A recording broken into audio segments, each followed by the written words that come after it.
Hi, it's Heidi with my cultural presentation. I'm going to be talking to you about someone I call Scott. He's a 23-year-old white Caucasian male who suffers from autism spectrum disorder. He is a full-time student here at ISU. He's been here 6 years and this is his 7th. His chief complaint right now is that he's lonely. In the past, his chief complaint has been anger, and the counseling center has been successful with his anger management problems. The reason why he's been here 6 years going on 7 is mainly because of his lack of social skills. He's had trouble relating to his peers, his teachers, and other people, people at the cafeteria, people at the student union, things like that. Another reason why he's been here so long is also because he changed majors, but the main thing is the social skills. When I talk to him, he has a problem with the back and forth conversation. He's never agreeable. He's very rigid in his thinking. He has that black and white thinking, or that dichotomous thinking.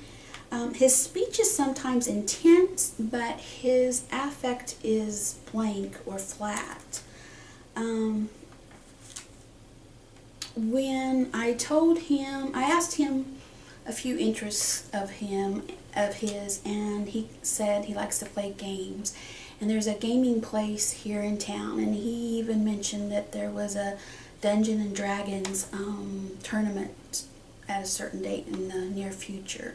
And I said, well, that would be a good place to try to meet people because you'd have similar interests. And he disagreed with me, and I talked to him, I said, your chances are better to find a friend if you are at a place where you share an interest or there's something going on that you're both interested in. And he just did not accept that. Although he says he's lonely, he's not really interested in people. I've tried to explore past relationships, and sadly he says that his only social interaction is really coming to me for an hour, and that his mom makes him come here, and that's why he's in counseling. He thinks he's unique and that there's no one else out there that has similar characteristics like him. He thinks that everybody out there, they're all the same as far as they know what to do and how to act, and they all have he thinks other people have rigid thinking or defective thinking. He doesn't think it's him. He thinks he's unique. He might even think he's a little more advanced than other people, and that things should be exactly the way he thinks. And again, his thinking's really rigid. Despite me saying that everybody's unique in their own way, that's another thing he did not accept. He thought he was unique and everybody else was a cluster of the same kind of people.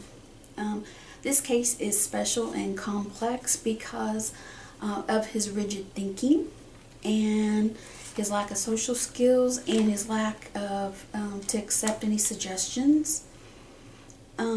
Also, there's not a large number of people at ISU that have the same disorder. Also, Terre Haute is rural. He comes from a rural town, so there's less resources because it's his surroundings are rural, and there's less people like him. There are some places here in town. One's called Hope Bridge Terre Haute Clinic, and there's another Applied Behavior Center for Autism, but I looked and researched them, and they mostly help children. There is an Autism Speak support group for adults, but again, getting him to be around people is a challenge. So I need to get him more comfortable to be around people so he can actually go to a support group. My plan is to, one, utilize exposure therapy I want him to visit the gaming establishment for 5 minutes, and then wait a few days, go back and do 10 minutes, and wait a few days and do 15 minutes. Actually make a plan that eventually he could stay in that establishment for 2 hours and hopefully be more comfortable around people and more comfortable around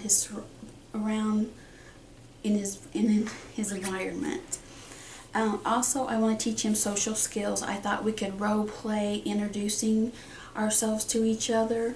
I thought we could also role play engaging in small talk. That's something he's very uncomfortable with. So again, I might have to start slow and work my way up.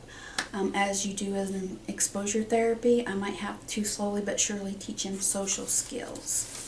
The outcome is not successful yet, of course, but by the year's end, I'm optimistic he will be a lot better.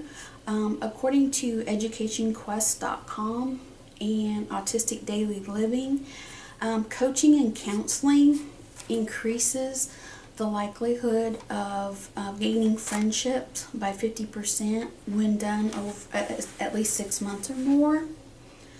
Not only does coaching and counseling increase his ability to gain friends, but the fact that he's actually coming to school will make him more employable, and he'll be able to find friendships there.